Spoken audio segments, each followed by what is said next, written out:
Hubungan bank syariah dengan Bank Indonesia. Yang pertama adalah hubungan yang bersifat profesional.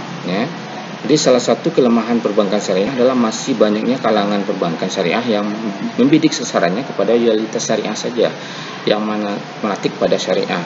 Artinya lebih mencari pelanggan yang lebih mementingkan sentimen emosional daripada pertimbangan rasional atau profesional.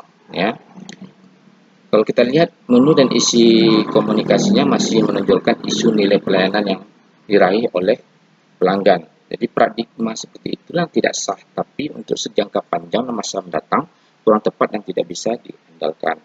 Jadi ada dua alasan yang mendasarinya, yaitu yang pertama adalah jumlah orang atau fanatik jauh lebih sedikit dibandingkan segmen pasar yang mengembangkan floating market. Pasar yang mengembangkan ini umumnya akan mencari perbankan yang dapat memberi nilai flow dan yang lebih tinggi atau lebih tinggi. Yang kedua adalah ketika jumlah perbankan syariah sudah banyak dan persaingan semakin ketat, isu riba boleh jadi sudah tidak relevan lagi.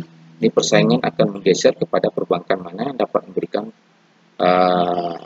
memberi nilai lebih tinggi dan pelayanan yang lebih baik. Di perbankan di masa mendatang harus sudah mengemas komunikasi yang lebih menekankan pada aspek-aspek rasional dalam proses pengambilan keputusan pelanggan. Jadi isu halal haram atau isu riba harus menjadi isu sekunder, sedangkan isu primernya adalah profesionalisme dari perbankan serta pelayanan yang akan diterima oleh pelanggan.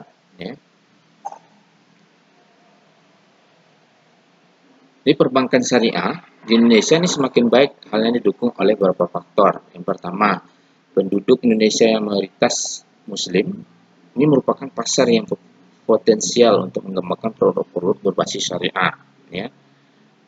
Yang kedua adalah meningkatkan kesadaran umat Islam dalam menerapkan syariat Islam, termasuk dalam bidang ekonomi. Yang ketiga adalah kondisi ekonomi global yang sedang dilandasi krisis dan menjadikan sistem ekonomi syariah sebagai alternatif. Di lembaga ini juga harus lebih mencerminkan sikap amanah, jujur, terbuka, dan menerapkan prinsip kehati-hatian, proporsional, dan berorientasi dengan pelanggan. Jadi lembaga ini harus mematangkan karyawannya sebagai manusia yang bermartabat tinggi. Mereka dipandang mitra dan dikelola dengan penuh rahmat. Jadi selain itu juga berarti peduli pada masyarakat dan lingkungan sekitarnya. Yang kedua, dan langkah berikutnya yang harus dilakukan adalah mengembangkan perbankan syariah adalah strategi mendekatkan strukturalis. Hal itu paling tidak mengacu pada beberapa langkah utama. Yang pertama adalah menyesuaikan perangkat dasar Undang-Undang Bank Sentral, bahwa Undang-Undang Perbankan dan penyusunan perangkat-perangkat ketentuan pendukung kegiatan operasional bank syariah. Di dalam Undang-Undang Nomor 7 Tahun 1998 tentang Perbankan, Nomor 7 Tahun 1992 tentang Perbankan, telah ditetapkan pasal-pasal yang membuka peluang mengembangkan lebih luas bagi bank syariah. Ini mencantumkan pasal-pasal dalam undang-undang selanjutnya yang akan dituangkan dalam surat-surat keputusan direksi Bank Indonesia yang mengatur sejumlah kegiatan operasional bagi bank syariah dengan adanya ketentuan yang pendukung secara optimal dan memiliki daya saing yang tinggi. Jadi strateginya ini mengembangkan peraturan bank syariah. Ini diarahkan untuk menciptakan sistem perbankan yang sehat dan dapat berperan sebagai lembaga intermediasi secara optimal dengan mendukung struktur sistem perbankan syariah yang mampu mengakomodasi sistem penghimpunan dana dan pembiayaan secara harmonis. Yang kedua adalah mengembangkan jaringan bank syariah. Bahwa pengembangan jaringan bank syariah diajukan untuk mengembangkan perluasan jangkauan pelayanan kepada masyarakat. Di samping itu, kurangnya jumlah bank syariah ini yang ada ini juga menghambat perkembangan kerjasama antara bank syariah. Kalau kita lihat dengan regulasi bank syariah itu sendiri, ini ada Undang-Undang Nomor 72 Tahun 1992 tentang Perbankan Syariah menetapkan bahwa perbankan syariah di Indonesia menganut dual banking system. ada bank konvensional, bank syariah. Yang kedua adalah Undang-Undang Nomor 10 Tahun 1998. Ini sebagai penyempurnaan undang-undang sebelumnya. Ini dituangkan dalam surat keputusan Direktur Bank Indonesia dan dikuatkan dalam bentuk peraturan BI pada pasal 1/13. Ini disebutkan berlakunya hukum Islam sebagai dasar transaksi perbankan syariah. Ya, bahwa teknis operasional produk dan transaksi syariah itu yang digunakan pada bank syariah itu diatur oleh Fatwa Dewan Syariah Nasional Majelis Ulama Indonesia. Ya. Nah, regulasi yang ketiga itu adalah Undang-Undang Nomor 23 Tahun 1999 tentang Bank Indonesia yang menyebutkan dimungkinkannya kebijakan moneter berdasarkan prinsip syariah. Yang keempat adalah Undang-Undang Nomor 21 Tahun 2008 ini tentang perbankan syariah.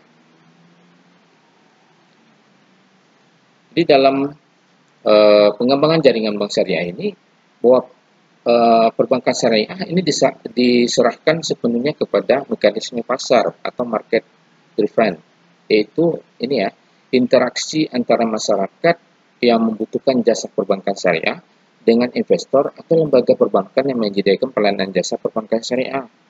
Jadi dalam hal ini peran otoritas perbankan Bank Indonesia ini lebih ditekankan pada penciptaan perangkat ketentuan perbankan yang dapat mendukung terlaksananya kegiatan usaha bank syariah yang sehat, efisien, dan sejalan dengan prinsip syariah. Ya.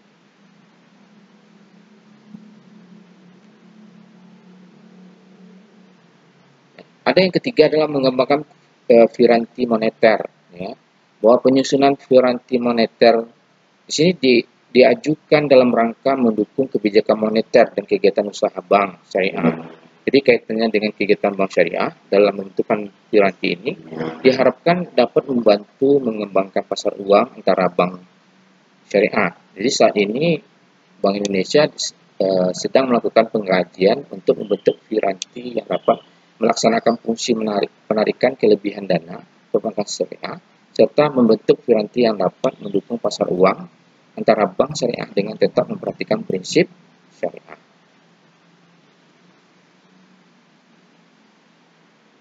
Kita masuk yang C, ini ada perbedaan antara bank umum dengan bank syariah.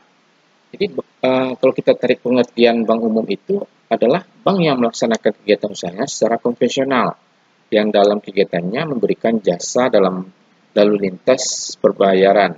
Ya. Jadi bank umum memiliki berbagai kegiatan usaha yang dapat dijalankan dan telah diatur melalui regulasi dari pemerintah. Jadi ada beberapa diantaranya itu adalah menghimpun dana dari masyarakat atau nasabah dalam bentuk simpanan berupa giro, deposito berjangka, sertifikat deposito, tabungan, dan bentuk lainnya. Selanjutnya adalah memberikan dana atau menyalurkan kredit, ya, pinjaman, ya. Melakukan penerbitan surat pengakuan utang, ya, ada memindahkan uang untuk kepentingan sendiri maupun untuk kepentingan nasabah, ada menyediakan tempat untuk menyimpan barang dan surat berharga. Ya.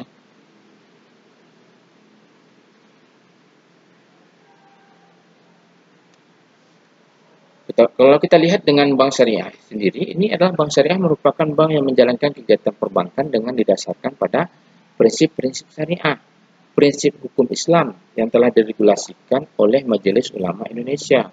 Jadi bank atau kegiatan perbankan syariah ini mengutamakan prinsip adil, wa tawazun atau keseimbangan dan keadilan. Jadi masalah ini kemaslahatan alamiah atau universalisme dan utamanya tidak mengandung riba. Ya. Jadi semua telah diatur sesuai dengan Undang-Undang Nomor 21 Tahun 2008. Mengenai perbankan syariah. Di undang-undang ini juga memberikan amanah kepada bank syariah agar dana yang telah diterima ini digunakan untuk kemaslahatan umat seperti fungsinya sosial, menyalurkan infak, zakat, hibah kepada pengelola zakat. Ini perbandingan antara bank syariah dengan bank konvensional. Ya. Ada bank syariah itu melakukan hanya investasi yang halal menurut hukum Islam, memakai prinsip bagi hasil atau jual beli dan sewa, berorientasi pada keuntungan yang falah atau kebahagiaan dunia dan akhirat sesuai dengan